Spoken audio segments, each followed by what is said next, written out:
মক্কার প্রতিটি পাথর আর ধূলিকণা জানে খাদিজা বিনতে খুয়াইলিদ ছিলেন একজন গরীয়সী মহিষী বণিক নারী। বৃত্ত বৈভবে অবস্থান করতেন সফলতার উচ্চ শিখরে। তিনি সেই খাদিজা যাকে স্বয়ং মহান আল্লাহ তাআলা মনোনীত করেছেন মহামানব মহানবী সাল্লাল্লাহু আলাইহি ওয়াসাল্লামের সহযোদ্ধা হিসেবে, সহধর্মিণী হিসেবে, যিনি তমসার সকল জীর্ণতাকে বিদীর্ণ করে মক্কার আধিপত্যবাদ আর বিরুদ্ধবাদের বিরুদ্ধে হয়ে উঠবেন মহানবী সাল্লাল্লাহু আলাইহি ওয়াসাল্লামের জন্য রক্ষা প্রাচীর। মহান আল্লাহ তাআলা যে চারজন নারীকে ধরণীতে শ্রেষ্ঠ ঘোষণা করেছেন তোর মধ্যে অন্যতম খাদিজা বিনতে খুয়াইলিদ, যিনি উম্মুল মুমিনিন এবং যাকে মহান আল্লাহ তাআলা স্বয়ং নিজে সালাম দিয়েছেন। তিনি রাসূল সাল্লাল্লাহু আলাইহি সাল্লামকে তার সমগ্র সত্তা দিয়ে ভালোবেসেছেন।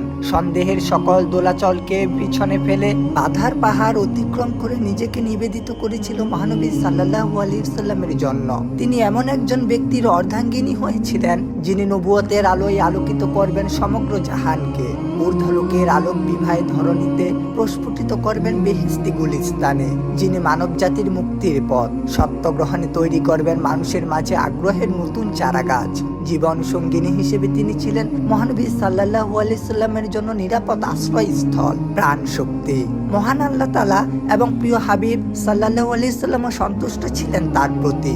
অসংখ্য মানুষের অবান্তর সব কথামালা উপেক্ষা করে মহানবী সাল্লাল্লাহু আলাইহি সাল্লামের সাথে শিহাবে আবু তালেব কারাগারে নির্বাসিত জীবন অতিবাহিত করেছেন 3 বছর। হয়ে উঠেছিলেন পুরোদস্তুর সংসার ব্রতী, যিনি সমস্ত মক্কায় ছিলেন আভিজাত্য আর বিলাসিতার চাদরে মোড়ানো ননির পুতুল।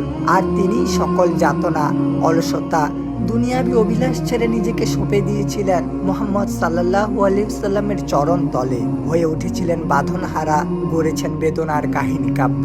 সত্যকে গ্রহণে যখন প্রিয় হাবিব হীরা গুহায় ধ্যানমগ্ন, তখন মরুর বালিয়ারি পথ পেরিয়ে সূর্যের প্রখরতা, তপ্ত বালু ও পাহাড়ের পাথরে পদচিহ্ন ফেলার সময় তিনি যে কষ্ট পেতেন তা যেন প্রবল হাতুড়ি পেটে আঘাতের মতো কঠিন ছিল। ঐশী নূরে উদ্ভাসিত রাসূল সাল্লাল্লাহু আলাইহি সাল্লামের স্বর্গীয় মুখ দেখে তার কাছে এই কষ্ট যে একেবারে তুচ্ছ মনে হতো, কারণ তিনি প্রেমের সরোবরে ডুব দিয়েছেন, হৃদয় অলিন্দে সাজিয়ে রেখেছেন ফুলেল বাগিচা।